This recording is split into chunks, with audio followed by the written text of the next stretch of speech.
Welcome, y'all. Glad you're here. Glad you made it. This is Hip Hop Lit for Life, powered by RonMasters.com and Desmond Span. Good to see you here. Real quick, let's talk about Hip Hop Lit for Life. This whole idea. I mean, basically, it's this. I've been teaching high school and doing distance learning because of the whole pandemic. And we have a class is called Hip Hop Literature. And the semester ended, and I was like, I still want to teach this stuff. So how can I teach this and keep the vibe going with it? So this is what it's offered. The class online via live stream, primarily on YouTube, but we'll see if it expands from there. So that's what it's about, and really it's just teaching about life through the lens of hip hop culture with hip hop culture. It's pretty much my philosophy as a teacher. Yes, I teach English. I learn about language arts skills and writing and creativity and all that stuff. But at the end of the day, if it doesn't help you improve your life, then what is it really for? So that's what this is about. So let's get it started. It's the first one, so we'll see how it goes. I start all my classes off with this, just a joke. Good old fashion pun. So what can a battle rapper use for protection against the harshest rhymes? I would like to know the answer. I know you would. But put some guesses in the chat and put some guesses in the comments and let's see what you come up with. Sometimes the guesses at the answer for the pun and the joke is better than the actual answer I found in presenting this joke to you. So, and then next class, I will show or reveal the punchline of the joke. So again, what can a battle rapper use for protection against the harshest rhymes? I just remembered the answer too. It's a good one. I like it. All right, let's keep it moving. All right. Okay, and then another thing that we like to do in our classes is our cipher. Now, those of you who are in hip hop, you know that this cipher comes in many forms. There's a breakdancing cipher, there's an MC cipher, where we're exchanging vibe and energy with my classes because not everybody's rapping just yet. We can have a cipher where we're just gonna share stories and share experience. So when you are having a good day, what do you enjoy doing? And for myself, when I'm having a good day, it kind of depends. If it's a good day of like me working, it's really, I did some writing that day, I did some reading that day, played with my youngest kid, hung out with my wife, laughed at some TikTok videos with my oldest son. So those are generally what I'm doing on a good day. If it's a day of just like, all right, I've been tired and I've been working and I need a rest day, then what I enjoy doing on those days is just checking out kind of like, I have like a list of movies on my various streaming platforms that I always want to check out. So I watch those movies and kind of just try to just really put a lot of effort into doing nothing, which seems like a lot. It seems like oxymoron. Effort to do nothing, but you'll be surprised. It can't be that way. So I invite you in the comments, in the chat, when you're having a good day, what do you enjoy doing?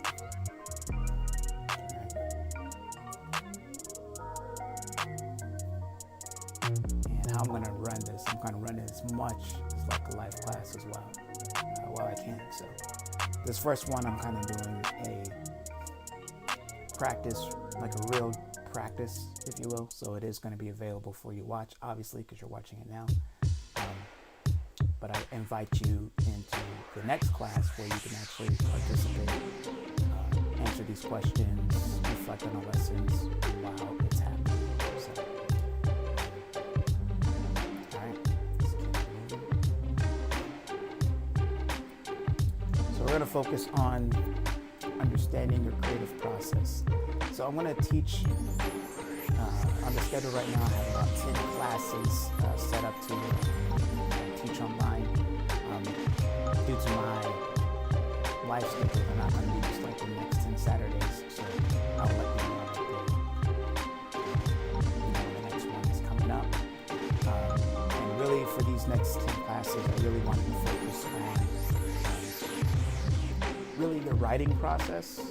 And to begin to focus on the writing process, we actually have to come to some understanding about a creative process. So what today's lesson is going to be is just kind of like a brief overview of creativity. And, there's a whole field of psychology and institutions that study creativity right now, so we're not going to cover everything, but I want us to really address the barriers that get in the way of our creativity. Because what I'm noticing just come up even when you have comments in my old videos and in the classroom too, it's just like a lot of people don't understand the creative process, and then they bring that lack of understanding to the writing process, and then writing becomes more difficult than it needs to be. Writing does require effort, and it does take energy. But it doesn't have to be as difficult as you make it out to be when you really understand the creative process behind it. So, essentially, the writing process is a creative process. So, you got to have a definition for creativity. And I found this one through 99 Designs and their blog site, a creative firm. Kind of focuses on graphic design and things like that. From them, it says creativity is a skill that allows you to draw understanding of the world around you, connect those observations to your existing knowledge reservoir, and imagine new applications of your knowledge on the world. And I agree with that. Matter of fact, air horn for that definition. So, it is a skill, and I think that's what people kind of get misconstrued. Like either they think they're creative or not. We'll talk about some of this with that here a little bit as well. So again, your writing process is a creative process. So over these next 10 classes, we're going to really focus on the writing process through rap writing. So we'll be looking at kind of doing some short breakdowns on some verses and thinking about how we could possibly take that analysis and then apply it to our own writing. So that is the goal for these next 10 classes. So by the end of it, you'll have mastered your creative process as well as your rap writing process. For those who want to take it that further and take up the craft of rap writing.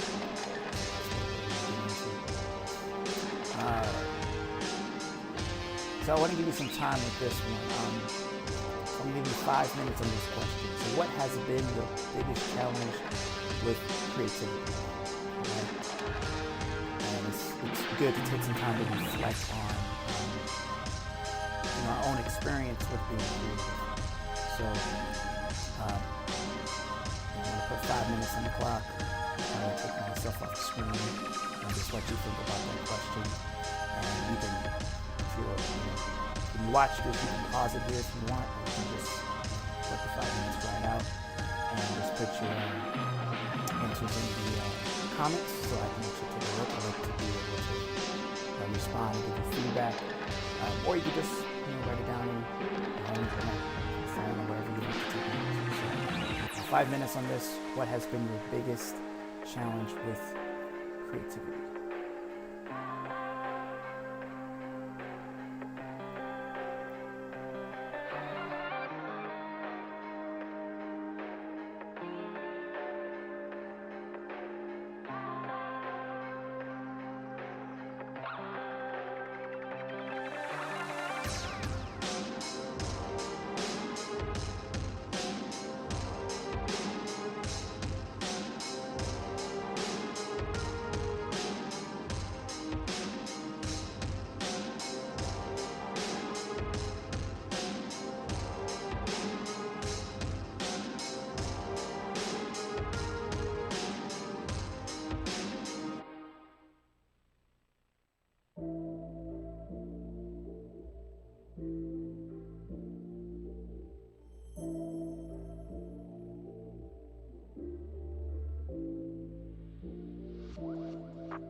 Just over 2 minutes remaining on this question. So what has been your biggest challenge with creativity?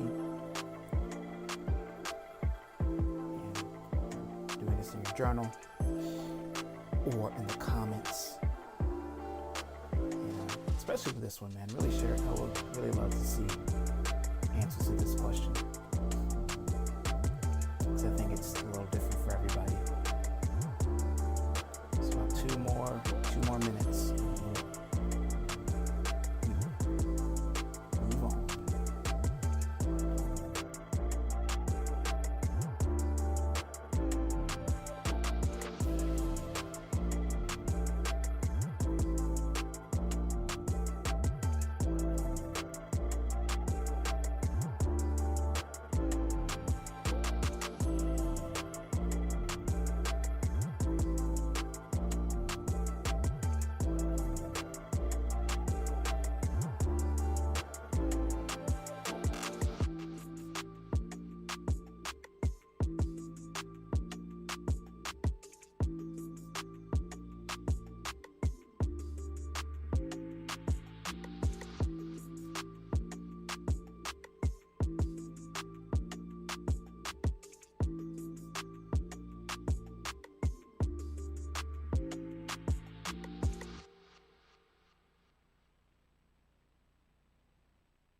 Just under a minute.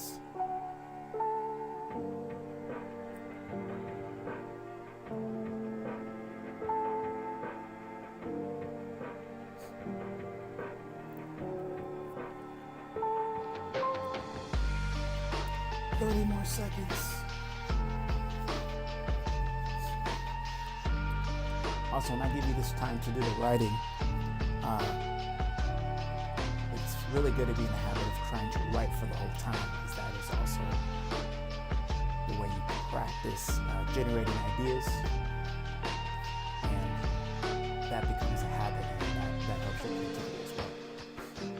All right, 3, 2, 1. All right. All right. So some of the biggest challenges for creativity are actually kind of connected to some of the myths that we have about creativity. So when I'm thinking about myself, I'm going to share with you 3 myths of creativity that really affected me. I know there's actually more than 3.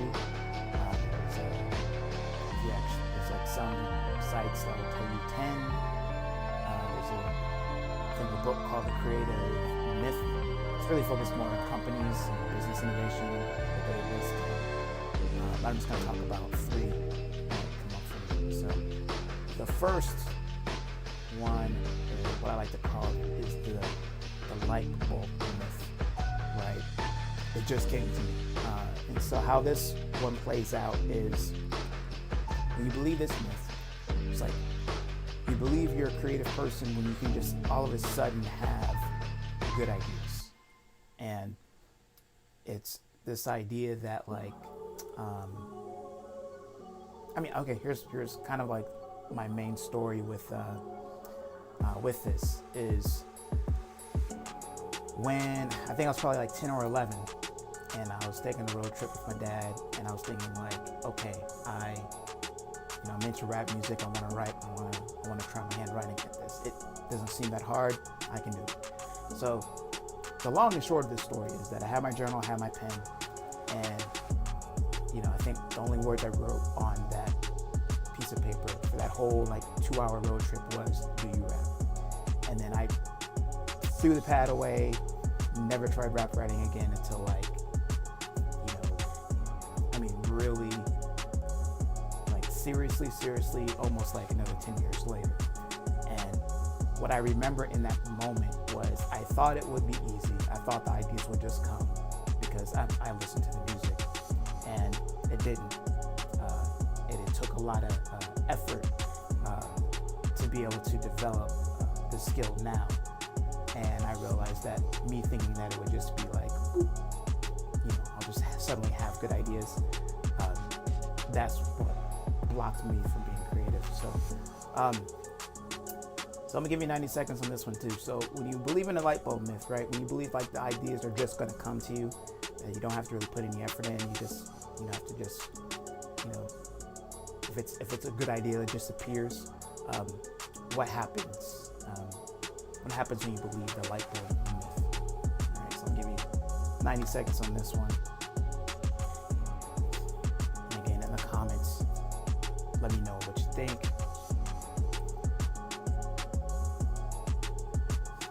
What happens when you believe the light bulb myth? Like it just comes. The eureka moments. If you're thinking about, it shouldn't take much effort. All right, you got about 60 seconds.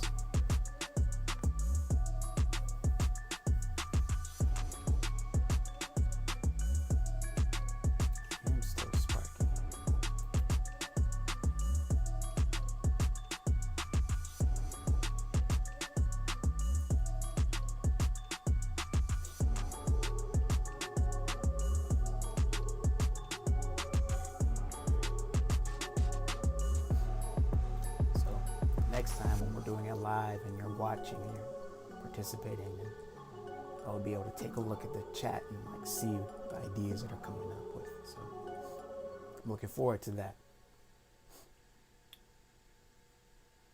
About 15 seconds.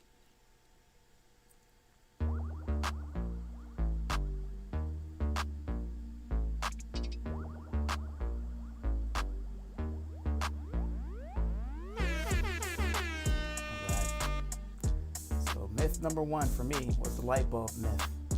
It should just happen, just come to me. All right, here is myth number two. Born with it. I was born to do it. Now I like freestyling. When I freestyle, I'll probably say something like that. I've been gifted since '82. That's when I was born. But the reality is nobody is born with any skill. Right? It takes time. It takes you learn from your environment, from people, your family, your teachers. Right? Now there are some things that come naturally. By naturally, I'll say there are some things that you're predisposed to that you like. Just seems it's easier for you to do. So you might have a talent in that direction, but if you don't develop that talent, then you're not able to use it. So. And I really heard this one a lot when I entered this space of teaching rap skills online, because essentially one of the comments and feedback I would get is like, while you're watching this, either you can rap or you can't, right? And I hear a lot of people saying like, oh, I'm white, I can't rap, right? Like they have all these reasons that really kind of deal with this myth of like, it's just not who I am. And on a whole bigger, and this might be a whole nother lesson about identity and all that stuff. Really, how you define who you are is through the actions you continuously take to prove to yourself that you are what you say you are. And so nobody's born with an inherent ability to rap, right? To write raps, and no one's been born with an inherent ability to create at the high levels that we want to create at. It takes time, and if you don't feel you're creative now, or you're lacking your creative skill, the other thing about the born with it myth is once you can let it go, then you're able to start seeing how you are creative and nurturing that creativity. So again, the born with the myth, I was born to do it. What happens when you believe the born with it myth? All right, another 90 seconds on that. Put your thoughts in the comments. And then next week, put it in the chat. I can see what you're talking about.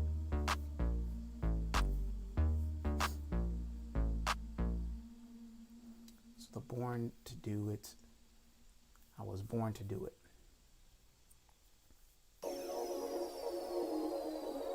Yeah, it's fun to say, and it's fun to put in the lyrics. It's like, yes, gifted since birth. But the actuality of it is, no one comes into this world talking. You have to learn all these skills. And creativity is a skill that you can learn as well. 45 seconds. What happens when you believe the born with it myth?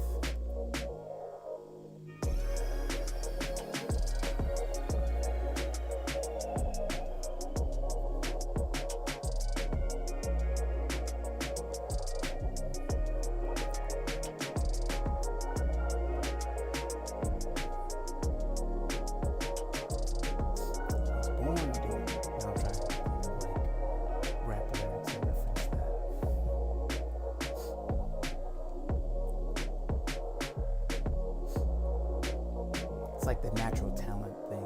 People say that. That's also part of this myth. All right. Myth number 3 that really affected me is really perfectionism. I call it the be perfect myth. And really, it kind of relates to the first myth that I covered. At least it plays out in that same story, right? So the be perfect myth is just like it. You have to start it perfectly. And I see this a lot too in students, in their writing, just any writing really. It's like, all right, we're going to write this essay, and they'll start coming up with ideas, and then they'll do this. So it's like, all right, maybe I could write about this the time I went to let's say what I enjoy doing in my day, and then they'll go, but that's boring, that's not gonna work, and then I don't remember all those details, like actually what I did, so that's not gonna work, right? And then another way this manifests too is like, okay, let's say they've actually even started the essay about what they want to do in their day, and they're writing it, and they're trying to write it in one sitting. Like I'm going to write my essay today in 30 minutes, and then at the end of the 30 minutes, it's done, right? So it has to be perfect by the end of that time. And the problem with the, be perfect myth is that the creative process is a process. It's not just you show up, do it, and then that's it. It's an iterative process. It's revision. It's coming back to it. Starting something, resting to get a different perspective on it, and then come back at it again.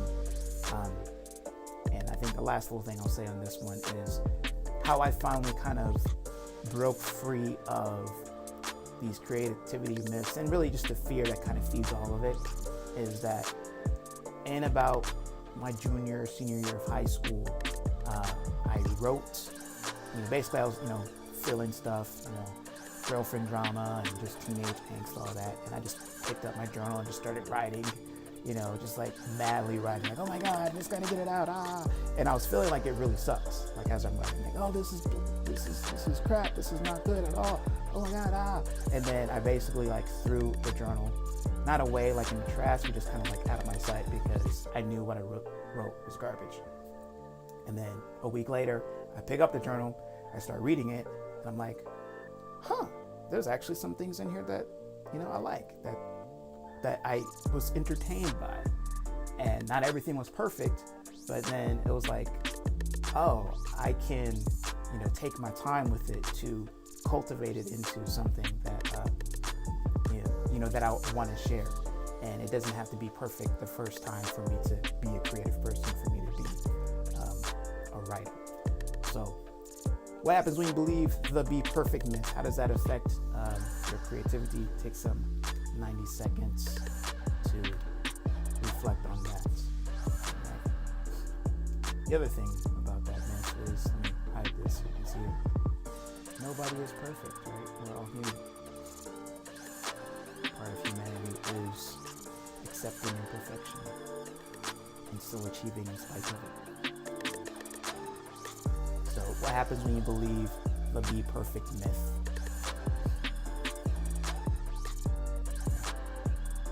What happens? How does that get all in your head? How does that keep your self-expression just contained? We have about 45 seconds. And I really hope you're putting these in the comments. I would love to check out what you have to say, your ideas and all this. 7 more seconds.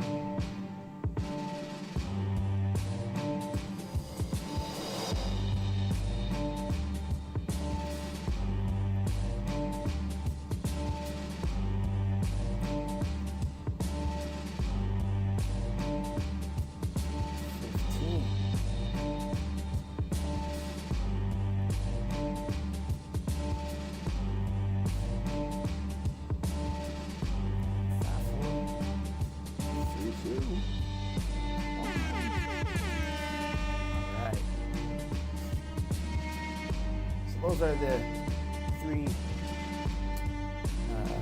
creative myths about creativity that really affected me. And when I think about why it's important, it's that creative myths limit action.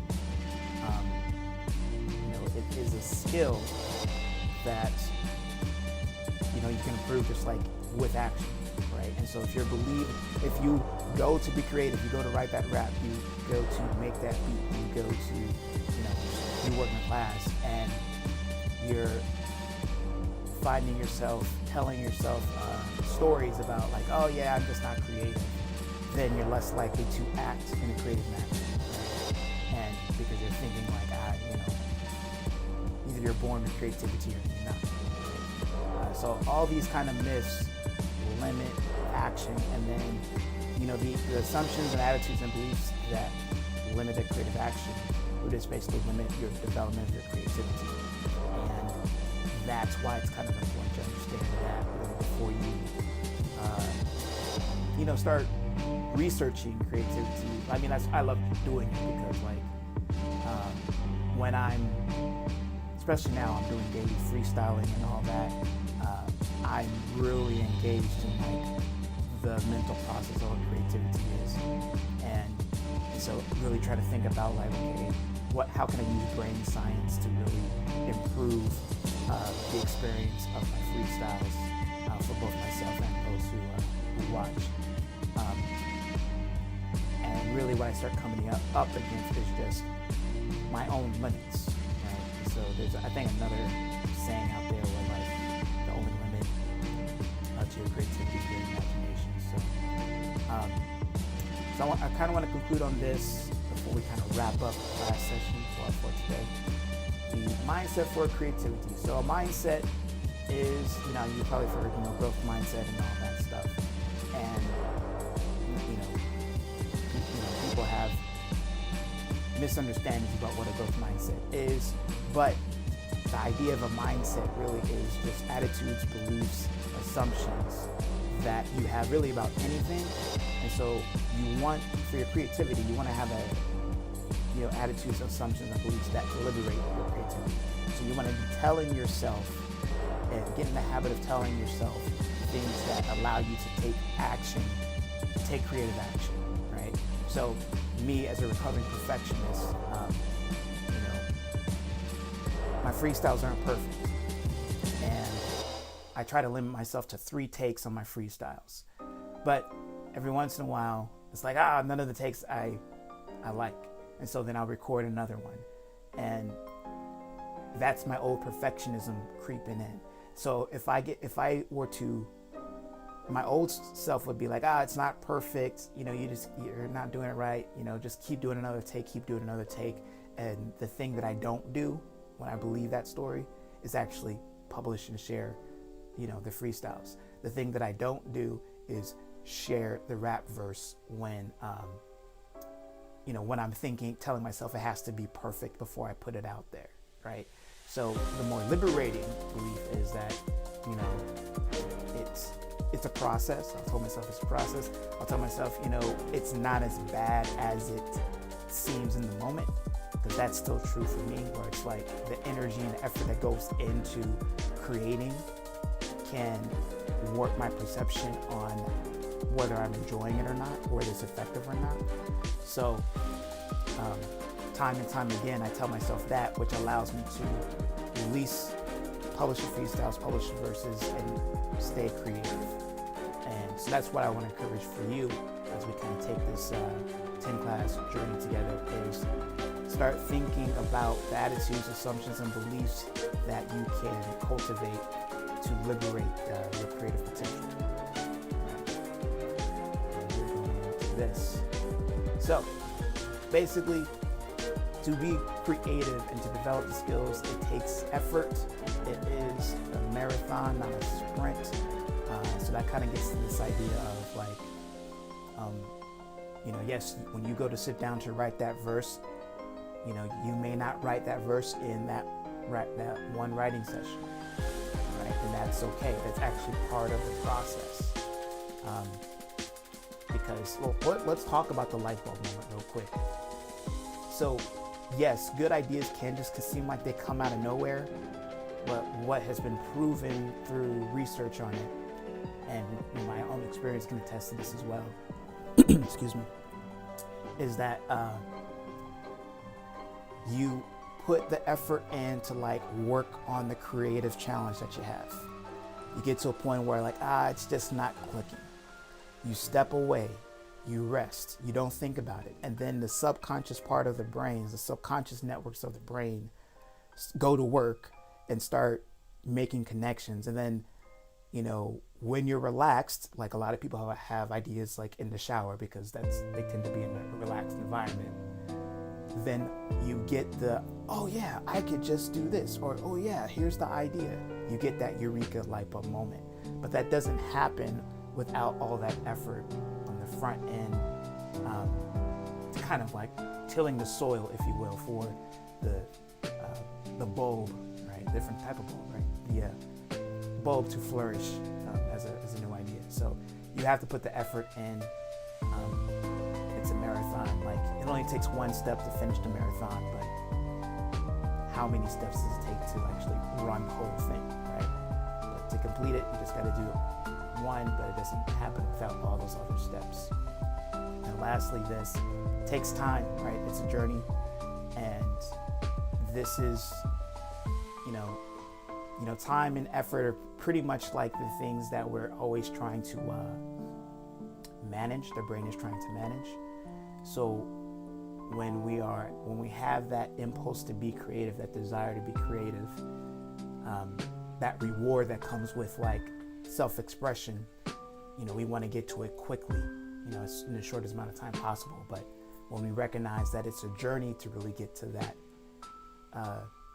when we recognize it's a journey and that it's about the process of getting there that we're enjoying and not so much the destination, then we're able to master our creativity, because once you get to the destination, then the trip's over, right? And the only thing left to do is, go to another destination. And so for those people who try to create for the end outcome and not for the joy of creating, that they can kind of get into a love-hate relationship with creativity.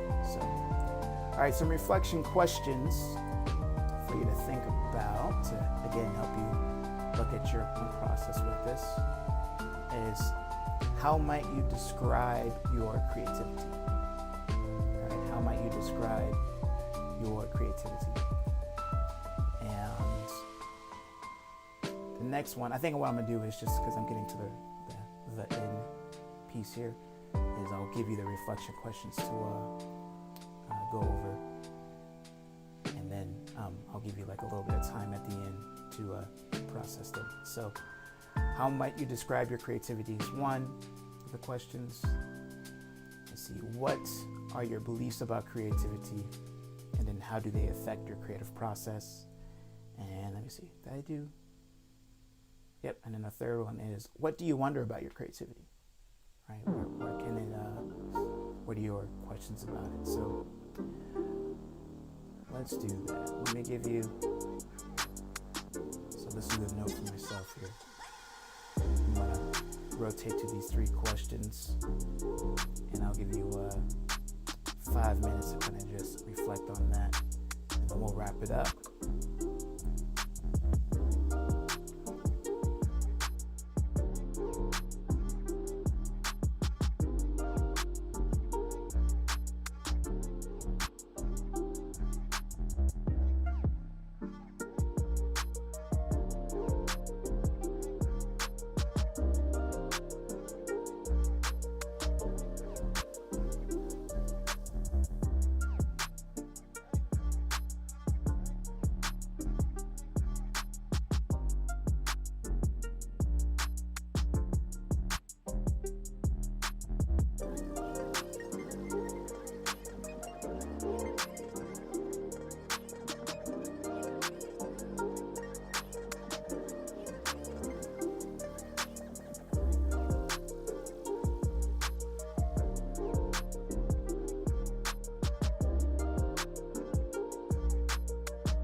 It's about 2.5 more minutes.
like we're gonna have some fun with this.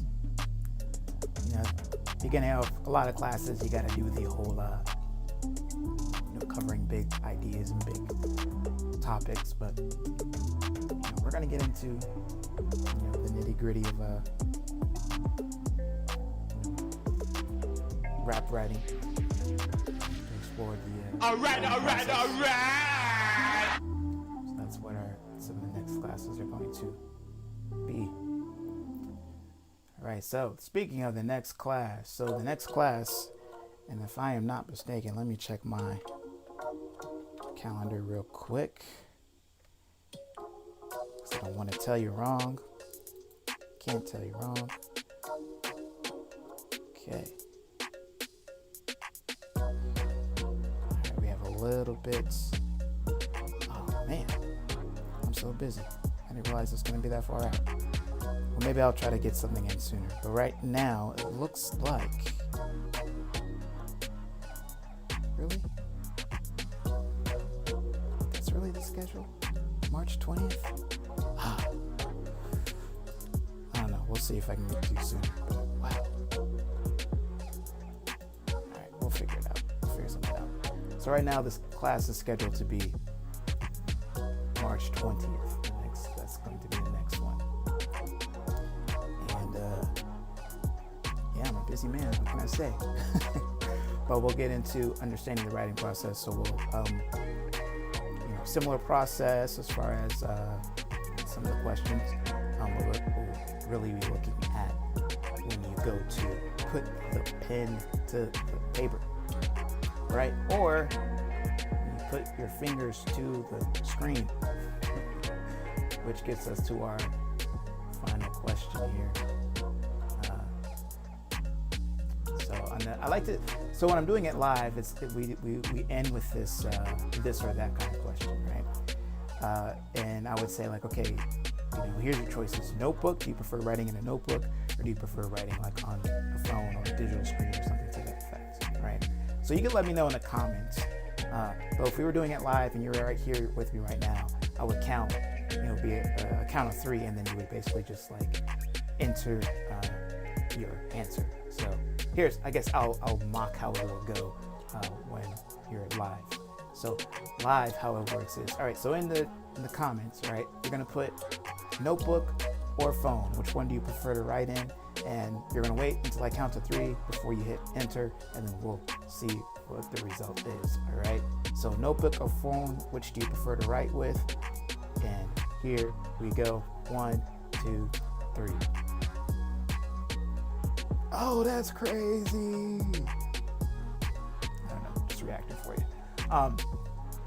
Cool, so that is it. Thank you for watching this and being a part of it. I do hope to see you over the next 10 classes, and some credits for the photos and whatnot, created by my son, Isaiah Span. He's also in the background here. But are you ready to be on screen? There he is. All right, y'all. Appreciate your time and your energy. And